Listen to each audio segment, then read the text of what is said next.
된장찌개가 식어가고 있었어요. 남편은 앉자마자 주머니에서 꼬깃꼬깃한 종이를 꺼내 식탁 위로 툭 던졌어요. 이게 뭐야? 남편은 대답 대신 찌개를 한 숟가락 떠 입에 넣고 씹으면서 말했어요. 딱 보면 몰라? 마트 전단지랑 우리 집 지출 내역서야. 당신, 이제 애들도 고등학생인데 집에서 딱히 뭐 하는 거 있어? 다음 달부터 생활비 정확히 반반 부담하자고. 제 손에서 숟가락이 빠져나갔어요. 하얀 식탁보 위로 누런 국물 자국이 번졌지만 저는 닦을 생각도 못했어요. 반반? 갑자기 그게 무슨 소리야? 나 경력 단절된 지 15년이야. 나보고 지금 당장 마트 계산대라도 서라는 거야? 목소리가 떨렸어요. 억울함인지 공포인지 모를 감정이 목구멍까지 차올랐죠.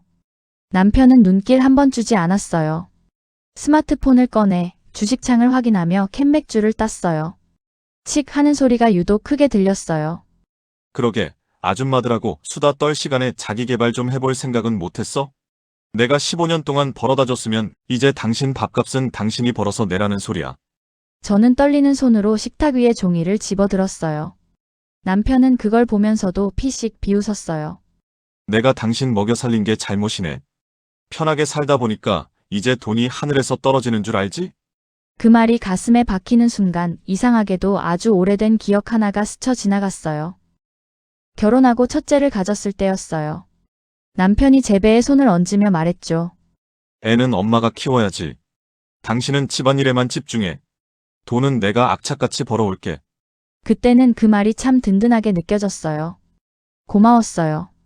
그게 제 발목을 묶는 말이 될 줄은 그땐 몰랐죠. 그날 밤 남편의 코 고는 소리가 거실을 메울 때 저는 화장대 앞에 앉았어요. 거울 속에 낯선 여자가 있었어요. 거칠어진 손마디, 갈라진 뒤꿈치. 회계팀 에이스로 불리며 밤샘 결산도 끄떡없던 그 여자는 어디 갔는지. 장롱 깊숙이 묵혀뒀던 정장을 꺼냈어요. 나프탈렌 냄새가 훅 올라왔어요. 지퍼를 올리려는데 뻑뻑하게 굳은 지퍼가 올라가질 않았어요. 저는 그 자리에 주저앉았어요. 아무 말도 나오지 않았어요. 그냥 울었어요. 얼마나 울었는지 모르겠어요. 눈물이 다 마르고 나서야 뭔가 차갑고 단단한 게 가슴속에서 차오르는 게 느껴졌어요. 무시당하며 사느니 밖에서 구르는 게 낫겠다는 생각. 그 도끼로 이력서를 썼어요. 손가락이 떨렸지만 한 글자씩 써내려갔어요. 이 전쟁이 생각보다 훨씬 험할 거라는 건 그땐 상상도 못했어요. 세상은 훨씬 더 차가웠어요. 구인 사이트에 이력서를 올리고 한 달이 지났어요. 휴대폰은 무서울 정도로 조용했어요. 가끔 알림이 울려 심장이 철렁 내려앉아 확인하면 이력서 열람이라는 글자 뒤로 이어지는 침묵뿐이었어요. 그 한 달 동안 솔직히 흔들렸어요. 남편한테 그냥 사과하면 어떨까? 내가 너무 오버한 건 아닐까? 15년 전 제가 아프다고 하면 밤에 약국 뛰어가서 해열제 사오던 사람이었거든요. 그게 언제부터 이렇게 됐는지. 그냥 그때로 돌아갈 수 있다면? 그런 생각이 밤마다 스멀스멀 기어 올라왔어요. 근데 남편이 그 틈을 안 줬어요. 이력서 어디다 냈어? 빨리 취직해야 다음 달 생활비 맞추지. 그 한마디에 다시 이를 악물었어요. 천신만고 끝에 연락이 온 곳은 버스로 40분이나 걸리는 작은 세무사 사무실이었어요. 면접관은 제 이력서는 쳐다보지도 않은 채 안경 너머로 제 얼굴만 훑었어요. 애들 갑자기 아프다고 연차 쓰고 그러는 거 아니죠? 아니요, 애들 다 컸습니다. 요즘 엑셀은 좀 만질 줄 아세요? 여기 다 젊은 친구들이라 손이 빨라야 하거든요. 아주머니라는 단어가 송곳처럼 박혔지만 저는 비굴하게 웃으며 고개를 끄덕였어요. 그렇게 시작된 파트타임 격리직이었어요. 제 사수는 저보다 15살은 어려 보이는 20대 중반의 김대리였어요. 언니 이 프로그램 써봤어요? 아, 15년 전엔 이런 거 없었겠구나. 그냥 옆에서 보고 배우세요. 처음 2달은 거의 매일 실수를 했어요. 제가 기억하던 단축키는 하나도 안 먹혔고 화면 속 숫자들이 뱅글뱅글 도는 것만 같았어요. 그러던 어느 날 밤이었어요. 야근을 마치고 막차 버스에 간신히 올라탔는데 핸드폰 진동이 울렸어요. 첫째 아이였어요. 엄마 오늘 힘들었지? 자다가 깼는데 불 꺼져 있어서. 엄마 화이팅. 버스 창문에 이 말을 기댔어요. 그냥 눈물이 흘렀어요. 닦지 않았어요. 어차피 어두웠으니까요. 그 문자 하나로 다시 버틸 수 있었어요. 내일도, 그 다음 날도. 그로부터 얼마 지나지 않아 일이 터졌어요. 소수점 하나를 잘못 입력한 걸 두고 김대리가 사무실이 떠나가라 소리를 질렀어요. 아주머니, 이거 하나 제대로 못해서 업무 다 꼬이게 만들면 어떡해요? 여기 놀러 왔어요? 모든 시선이 저에게 꽂혔어요. 얼굴이 확 달아올랐어요. 저는 고개를 숙인 채 화장실로 들어가 칸막이 문을 잠갔어요. 입을 틀어막았어요. 거울 속에는 눈가가 벌개진 중년 여자가 서 있었어요.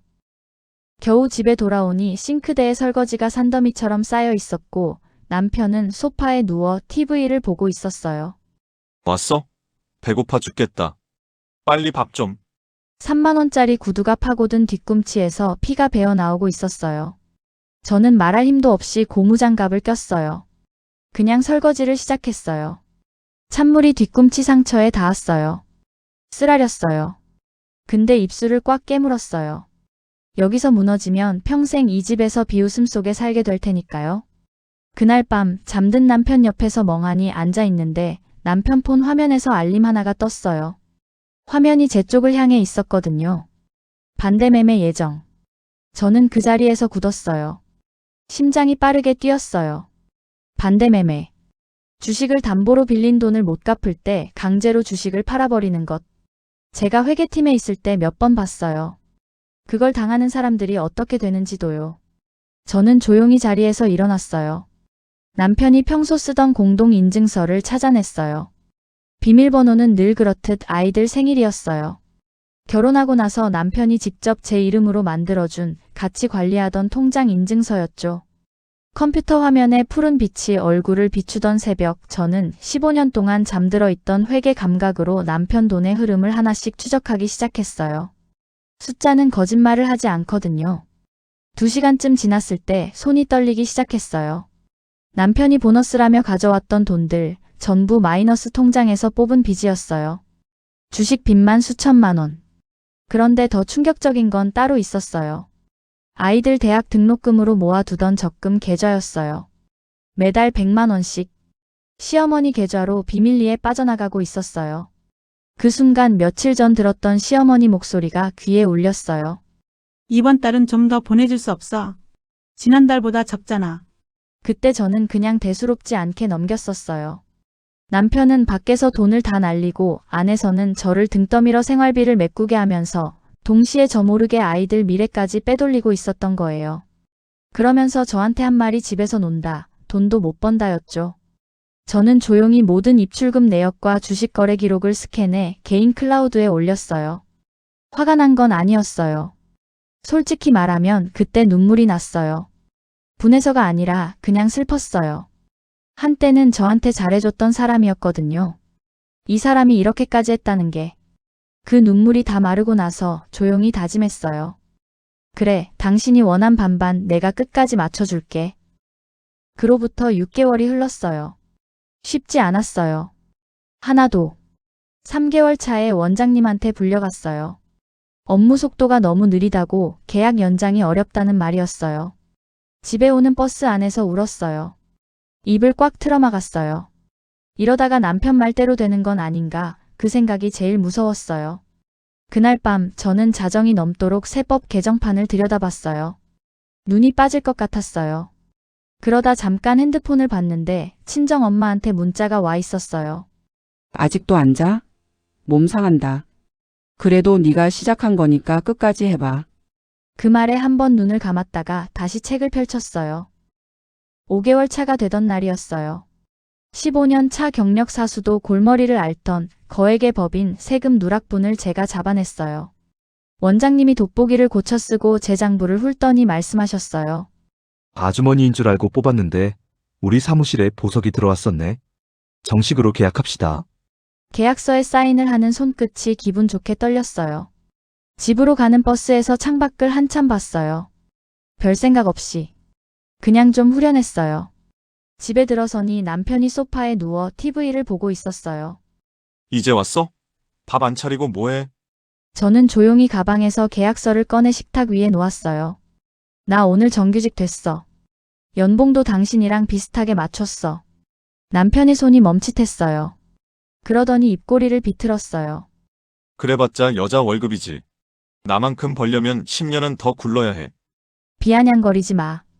결혼 전에는 내가 당신보다 훨씬 더 벌었어. 당신 연봉 앞자리 바뀔 때 난 이미 차부터 샀던 거 기억 안 나? 남편의 얼굴이 불그락푸르락 변했어요. 저는 그때 미리 준비해둔 서류들을 식탁 위에 한 장씩 천천히 내려놨어요. 주식 반대매매 내역서, 제2금융권 대출 계약서, 시댁 비밀 송금 리스트. 아무 말도 나오지 않았어요. 나보고 돈 벌러 나가라고 등 떠민 이유, 이거 메꾸려고 그런 거였어? 애들 대학 등록금까지 빼돌려서 어머님 챙기고 주식으로 수천만 원 날리는 동안 나는 밖에서 조카뻘 애한테 굴욕당하면서 그 구멍 메꾸고 있었네. 남편 눈동자가 흔들렸어요. 그러더니 표정을 바꾸고 먼저 입을 열었어요. 당신 내 컴퓨터 건드린 거야? 남의 계좌 무단으로 들여다보면 불법인 거 알아? 요즘 다 처벌받는다고. 비웃듯 말했어요. 순간 솔직히 몇 초는 흔들렸어요. 딱 그 정도였어요. 공동인증서 기억해? 당신이 직접 내 이름으로 만들어준 거. 집안 돈 내가 관리하라고 맡긴 거잖아. 그래서 확인한 거야. 그리고 마지막으로 가방 깊숙이 있던 하얀 봉투를 꺼내 식탁 위에 내려놨어요. 아무 말 없이. 이혼 소장. 반반 좋아하니까 이혼 도장도 반반 찍자. 남편은 잠깐 말을 멈췄어요. 이혼 소장을 받아든 남편의 첫 반응은 뻔뻔함이었어요. 소장을 훑어보더니 피식 웃었어요. 야, 이게 뭐야? 내가 다 우리 가족 위해서 한 건데. 주식도 노후 자금 불리려고 한 거고, 어머니한테 보낸 돈도 나중에 상속으로 다 돌아오는 거야. 내가 언제 나 혼자 해먹었어? 그래, 가족. 그 단어를 저렇게 태연하게 꺼내는 사람 앞에서 저는 오히려 차분해졌어요. 분노도 눈물도 아니었어요. 그냥 낯선 사람 같았어요. 15년을 같이 산 사람인데 예전 같으면 그 말에 제가 먼저 무너졌을 거예요. 애들을 생각했으면 등록금에 손을 대지 말았어야지. 그때 시어머니 전화가 울렸어요. 송금이 끊기자 귀신같이 아신 거예요. 당장 취소 못해? 어디 여자가 이혼 소송이니 뭐니? 저는 조용히 녹음 버튼을 눌렀어요. 어머님, 아드님이 보내신 돈, 그거 우리 공동 재산이에요. 법적으로 정산하겠습니다. 전화를 끊었어요. 그 다음이 진짜 싸움이었어요. 남편은 변호사를 선임했고 재산을 숨기려 했어요. 제가 가져온 서류들이 위조라고 주장했고 법정에서 2달 가까이 싸움이 이어졌어요. 어떤 날은 퇴근하고 바로 법원으로 갔다가 집에 돌아오면 자정이 넘었어요. 15년차 회계 전문가로서 저는 남편이 숨겨두려 했던 자산과 비상금까지 엑셀 수십 장으로 완벽하게 정리해 법원에 제출했어요. 남편 변호사도 그 자료 앞에서는 더 이상 반박하지 못했어요. 결국 남편은 짐을 쌌어요. 커다란 이삿짐 트럭도 필요 없었어요. 가방 2개에 담긴 게 그 사람의 전부였으니까요. 현관문이 닫혔어요. 저는 한동안 그 문 앞에 서 있었어요. 울 것 같기도 하고 안 울 것 같기도 하고. 그러다 욕실에 버리고 간 낡은 면도기를 쓰레기통에 던져 넣었는데 텅 하고 울리는 소리에 그제야 실감이 났어요.